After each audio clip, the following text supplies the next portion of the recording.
Masturbation, a hidden form of human creativity. Let's be honest, most people wouldn't put masturbation and art in the same sentence.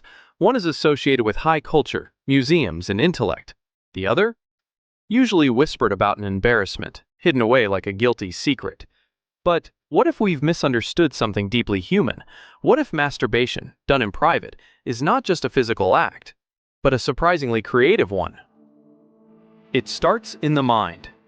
Just like a great work of art, masturbation begins not with the body, but with the mind. Before anything physical happens, there's a spark of imagination, a memory, a fantasy, a thought you return to over and over again. You build a scene, create a feeling, and shape an experience from thin air. It's a short film, a private story, a world that exists only in your head, tailored to what makes you feel most alive, most you. That's not so different from writing a poem or painting a portrait. Artists and fantasizers, obsessed with details.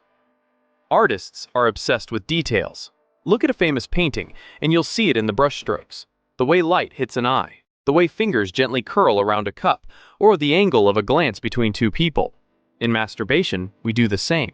We remember the way someone smiled, the curve of a waist, a laugh we heard, the texture of skin under soft lighting. These tiny pieces become part of a larger emotional experience. They're the ingredients of fantasy. And sometimes, just like an artist, we obsess over one detail, a voice, a gesture, the way someone once looked at us, and build an entire experience around it. Creative editing. We combine and curate. In real life, we rarely find perfection. The person we saw today may have had the right smile, but not the voice. The stranger we met years ago had the perfect energy, but the wrong timing.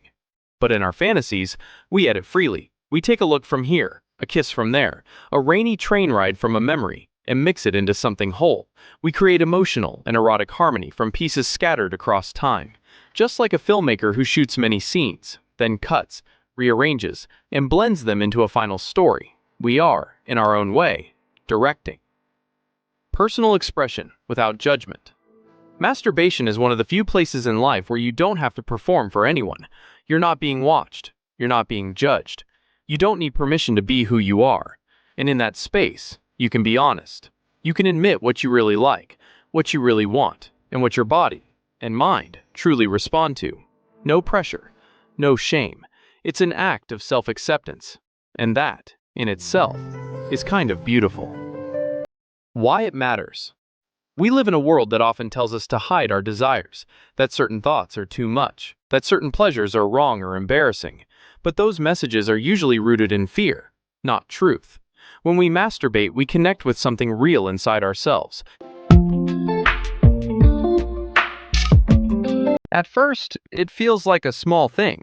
You're still together, you laugh, you share meals, you get through the day. But deep down, something's been missing. Sex. Not just the act, but the connection. The wordless reassurance that you're still wanted, still chosen, still seen. And yet, it gets brushed aside. Too tired, too busy, too awkward to talk about.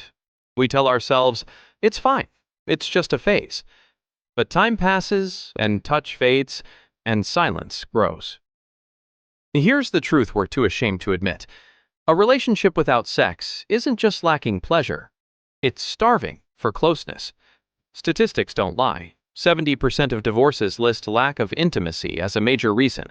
Not because people stop loving each other, but because they stop feeling wanted.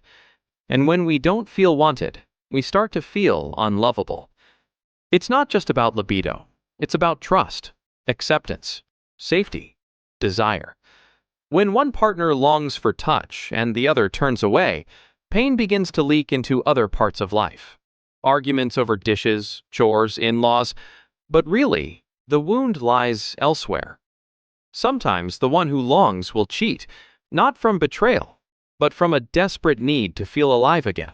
Other times, they just go quiet, and the relationship drifts into polite distance. But what if, instead of resentment, we chose courage? What if we dared to write a simple letter? This is what I truly want from sex. Not to demand, not to blame, but to reveal. Maybe it's gentleness or passion. Maybe it's more play, more listening, more freedom. Whatever it is, it matters. Because when we finally speak, really speak, we give our relationship a chance to breathe again.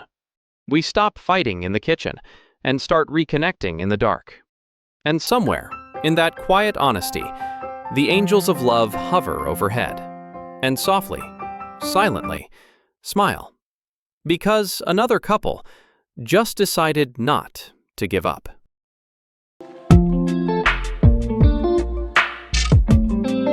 Let's be honest, oral sex isn't just about pleasure. It's about feeling close, like really close.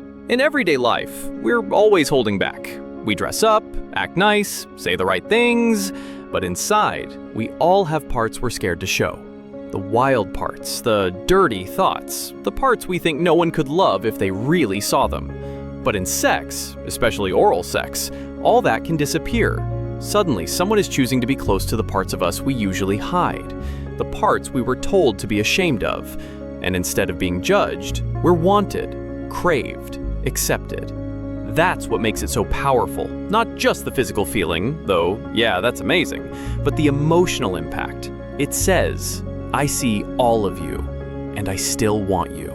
It's raw, it's real, and honestly, it makes us feel less alone. So no, oral sex isn't just about technique or performance. It's about trust, intimacy, and the kind of connection you don't get from small talk or holding hands.